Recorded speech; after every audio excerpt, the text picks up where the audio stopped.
Hello viewers, Namaste. This is Dr. Kavya, fertility expert, 49 Hospitals, Vizag branch. నాకు ప్రీవియస్గా అయిన వీడియోస్లో నుంచి కొన్ని కామెంట్స్ అనేది క్వశ్చన్స్గా ఇవ్వడం జరిగింది. సో ఈ క్వశ్చన్ బేస్ చేసుకుని వన్ బై వన్ ఆన్సర్ చేస్తాను. మెయిన్ ఇప్పుడు ప్రెజెంట్లీ అడిగిన first question, madam donor eggs అంటే ఏంటి, ఎవరెవరికి డోనార్ ఎగ్స్ అవసరం పడతాయి అని క్వశ్చన్ అనేది అడిగారు. జనరల్లీ ఇన్ఫర్టిలిటీ సమస్యతో బాధపడుతున్న వాళ్ళు ఎప్పుడైనా సరే డాక్టర్ని కన్సల్ట్ చేసినప్పుడు కొన్ని టెస్టులు చేయడం అనేది జరుగుతుంది. ఓకే, ఆడవాళ్ళకి సంబంధించిన టెస్టులు, మగవాళ్ళకి సంబంధించిన టెస్టులు. ఆడవాళ్ళకి సంబంధించిన టెస్టులు చేసినప్పుడు ఏంటి అంటే వాళ్ళ యొక్క యాంట్రల్ ఫాలిక్యులర్ కౌంట్ అంటే ట్రాన్స్వెజనల్ స్కాన్ ద్వారా ఎగ్ నెంబర్ ఎంత ఉంది తెలుసుకోవడం అనేది జరుగుతుంది. కొన్నిసార్లు ఏంటి అంటే కొన్ని బ్లడ్ టెస్ట్లు అనేవి అవసరం పడతాయి అనమాట. యాంటీములేరియన్ హార్మోన్ అనే ద్వారా మనకి ఈ టెస్టుల ద్వారా ఎగ్ నెంబర్ తక్కువ ఉందా లేదా తెలియడం అనేది జరుగుతుంది అనమాట. సో ఈ టెస్టులు చేసినప్పుడు కొంతమందికి రిజర్వ్ అనేది ఓవేరియన్ రిజర్వ్ అంటారు, అది తక్కువ ఉన్నట్టు తెలుస్తుంది. కొంతమందికి ఏంటి అంటే ఓవరీస్ అనేవి చాలా చిన్నగా అయిపోవడం అనేది మనం స్కాన్లో గమనించడం అనేది జరుగుతుంది. కొంతమందికి ఏంటంటే ఏజ్ రిలేటెడ్ ఫ్యాక్టర్స్, కొంతమంది ఈ మధ్యన లేట్ మ్యారేజెస్ మూలంగా 40 years అప్పుడు కూడా పెళ్ళిళ్ళు అనేవి చేసుకుంటున్నారు. ఈ పర్టికులర్ కపుల్స్ కూడా ఏంటి అంటే రిజర్వ్ అనేది తగ్గిపోవడం అనేది తెలుస్తుంది.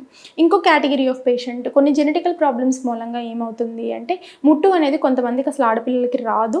జనరల్లీ ఏంటి అంటే ముట్టు రావడం లేదు అని చెప్పేసి డాక్టర్స్ దగ్గరికి వెళ్ళినప్పుడు మందులు వాడుకున్నంతసేపు పీరియడ్ వస్తూ ఉంటుంది. 2 to 3 months ఒకసారి పీరియడ్ వస్తూ ఉంటుంది అనమాట. కొన్నిసార్లు ఏంటి అంటే ఈ కండిషన్ అనేది యాజ్ సచ్ రేర్. ఈ కండిషన్ ఉన్న వాళ్ళు 3 months ఒకసారి మందులు తీసుకుని బ్లీడింగ్ అవడం ద్వారా ఎక్కువ ఈ శాతం పేషెంట్స్ ఏంటి అంటే దూరం నుంచి పల్లెటూరుల నుంచి ఉన్న వాళ్ళు పీసీఓడి ప్రాబ్లం అని అనుకుంటూ ఉంటారనమాట. సో ఈ టెస్టుల ద్వారా కొంతమందికి ఎగ్ రిజర్వ్ తక్కువ ఉన్నది మనకు తెలిసినట్లయితే ఈ పర్టికులర్ పేషెంట్స్కి మనం డోనార్ అనేది అడ్వైస్ చేయడం అనేది జరుగుతుంది. ఏ కేటగిరీ ఆఫ్ పేషెంట్స్కి ఫస్ట్ ప్రీమెచ్యూర్ ఓవేరియన్ ఫెయిల్యూర్ అంటారు. అంటే ఓవరీస్ అనేవి చిన్నవైపోయి వాళ్ళకి రిజర్వ్ అనేది 0 అయిపోతుంది, వాళ్ళకి పీరియడ్స్ అనేవి స్లోగా ఆగిపోవటం అనేది జరుగుతుంది అనమాట. అంటే తక్కువ ఏజ్లోనే పీరియడ్ అనేది ఆగిపోతుంది.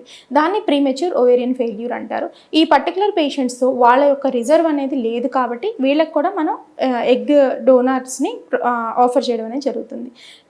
నెక్స్ట్ కేటగిరీ ఆఫ్ పేషెంట్ అంటే ఏజ్ రిలేటెడ్ ఫ్యాక్టర్స్, అంటే వయసు ఎక్కువ ఉండి అంటే అబోవ్ 38 years ఉండి ఎగ్ రిజర్వ్ తక్కువ ఉంది, ప్రెగ్నెన్సీ కోసం ట్రై చేస్తున్నా సరే రావడం లేదు, మనకి ఎగ్ అనేది కనిపించట్లేదు, ఈ పర్టికులర్ పేషెంట్స్ని కూడా ఓవేరియన్ ఫెయిల్యూర్ అయ్యే క్రమంలో ఉంటారు కాబట్టి తక్కువ ఎగ్స్ ఉంటాయి కాబట్టి వీళ్ళకి కూడా డోనార్ని ప్రొవైడ్ చేయొచ్చు.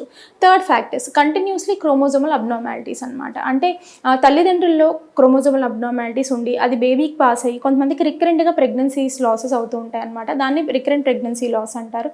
ఈ పర్టికులర్ పేషెంట్లో జెనెటికల్ అనాలిసిస్ చేసుకున్న తర్వాత తండ్రిలో కానీ తల్లిలో కానీ అబ్నార్మాలిటీస్ ఎవరిలో ఉన్నాయో ఐడెంటిఫై చేసుకుని ఆ పర్టికులర్ తల్లిలో కానీ అబ్నార్మాలిటీ ఉన్నట్లయితే వాళ్ళకు కూడా డోనార్ని ప్రొవైడ్ చేయడం అనేది జరుగుతుందన్నమాట.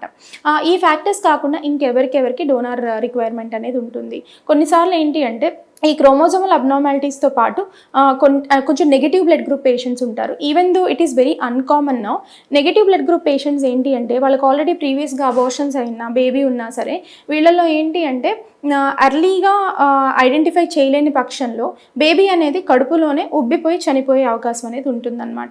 ఇది కూడా కైండ్ ఆఫ్ జెనెటికల్ ప్రాబ్లం అనుకుని వీళ్ళకి కూడా కొన్నిసార్లు డోనార్ ఎగ్ ప్రొవైడ్ చేయడం అనేది జరుగుతుందంట. మోస్ట్ కామన్గా డోనార్ ఎగ్ రిక్వైర్మెంట్ ఉన్న వాళ్ళు టర్నర్ సిండ్రోమ్ వాళ్ళు కానీ, ప్రిమెచ్యూర్ ఓవేరియన్ ఫెయిల్యూర్ ఉండడం వల్ల కానీ, లేదు అంటే ఇందాక చెప్పిన category of patients genetical problems కానీ వీళ్ళకి మనకు డోనార్ ఎగ్ని రిక్వైర్మెంట్ అనేది వాళ్ళకి అవసరమైతే ప్రొవైడ్ చేయడం అనేది జరుగుతుందన్నమాట.